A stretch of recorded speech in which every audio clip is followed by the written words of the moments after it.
Look, if you're running a business in Papua New Guinea, you're always thinking about one thing. How do I lower my tax bill, right? Well, the key, the absolute master key, is getting your head around one single powerful section of the new income tax law. This section, Section 29, is basically the rule book for what you can and can't claim as a business expense. All right, so here's our game plan. We're going to break this whole thing down, this Section 29 that's coming into effect in 2026. We'll start with a big picture idea, then get into the specific rules, see how it all plays out in the real world, and finally, we'll talk about why getting this right is, well, absolutely critical. So, first things first, why do we even have business deductions? What's the point? Well, it really all boils down to one simple idea: fairness. See, the PNG tax system is smartly designed to tax your profit, not every single kina that comes through the door. I mean, can you imagine if they taxed your total revenue? It just wouldn't be sustainable for anyone. So the bridge that gets you from that big revenue number to the smaller taxable profit number, that's your allowable deductions. So let's put a clear definition on it. What exactly is an allowable deduction? Simply put, it's any legit business cost that you can subtract from your income. You can think of Section 290A as the official gatekeeper, kind of like the bouncer at a club, deciding which of your expenses get to come inside and help lower that final tax bill. Okay, so now that we know why deductions exist, let's get into the how. How does this gatekeeper, Section 29, actually decide what gets in? Well, it all comes down to what we can call the golden rule.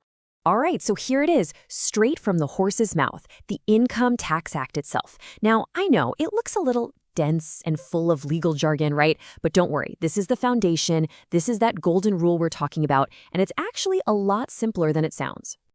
So if we cut through all that legal language, that whole chunk of text really boils down to two simple tests for any expense you have. Does it directly help you earn income, or is it necessary for the process of running your business?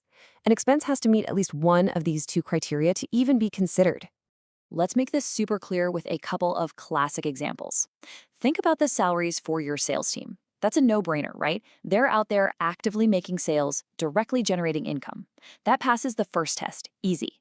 Then you have something like the rent for your factory.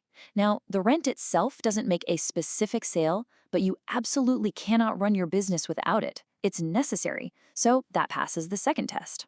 Okay, but hold on, it's not quite that simple. Just because an expense seems to pass one of those two tests, it doesn't mean you're home free. There are three big automatic no's, the hard and fast rules about what you can't claim no matter what. And these three are the absolute deal breakers. First, capital expenses. Buying a new truck, for instance, is a long-term investment, not a daily running cost. You can't deduct it all at once, though you can depreciate it over time. Second, private expenses. This one should be obvious, but using the business account for family groceries, that's a clear no-go. And third, you can't deduct costs for earning income that's already tax-free. That's just double dipping, and the tax office is not a fan of that. And just a heads up, the Act gets even more specific in other sections.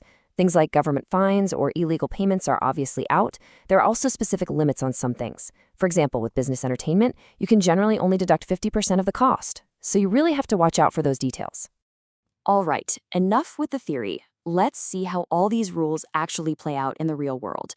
What does this mean for your bank account, for your company's bottom line? Let's run through a quick, practical example. So let's imagine a small business right here in PNG.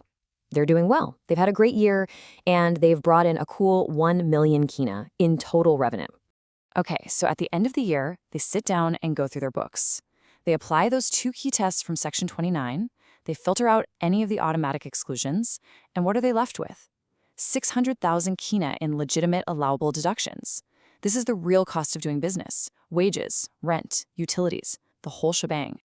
And this is where the magic happens. You take that 1 million in revenue, you subtract the 600,000 in legit costs, and you're left with a final taxable income of just PGK 400,000. This isn't some accounting trick. That's the real profit the business made, and that is the number the tax office actually cares about. Now look at this. This is the punchline. At a 30% tax rate, if they couldn't claim any deductions, they'd owe a massive PGK 300,000. Ouch. But because they properly claim their deductions, their tax bill is only PGK 120,000. That is a saving of PGK 180,000. That's a real money that can be reinvested to grow the business. And you know, this principle isn't just for small shop in Port Moresby. It scales up across the entire PNG economy. Think about a farmer needing to deduct the cost of fertilizer, or a huge mining company deducting its massive exploration expenses. Getting deductions right is what keeps these vital industries running. Okay, so we've seen the good side, but what happens if you get this wrong? This is where things get really serious, because the Internal Revenue Commission does not mess around with this stuff. Check this out. If the IRC does an audit and finds you've misclaimed deductions, and it doesn't matter if it was an honest mistake, the penalty can be up to 200% of the tax you avoided. That is a huge financial hit that could cripple a business. And wait, it gets worse. On top of that massive penalty, they're going to charge you 20% annual interest on the amount you owe, and that interest keeps adding up until you've paid it all.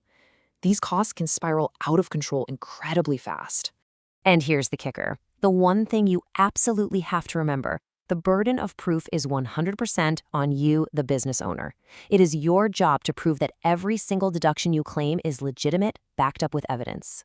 So, how do you protect yourself? It all boils down to discipline. Here's your action plan. First, keep meticulous records for at least 7 years. Second, maintain separate bank accounts for business and personal funds to avoid any confusion.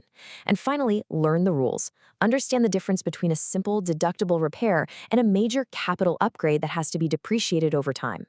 Look, this new law isn't just a minor tweak. It's a complete modernization of PNG's tax system. It's coming, and it's coming fast. So the big question for every business owner is this: are you ready for 2026? Because getting this right will be the key to your financial success.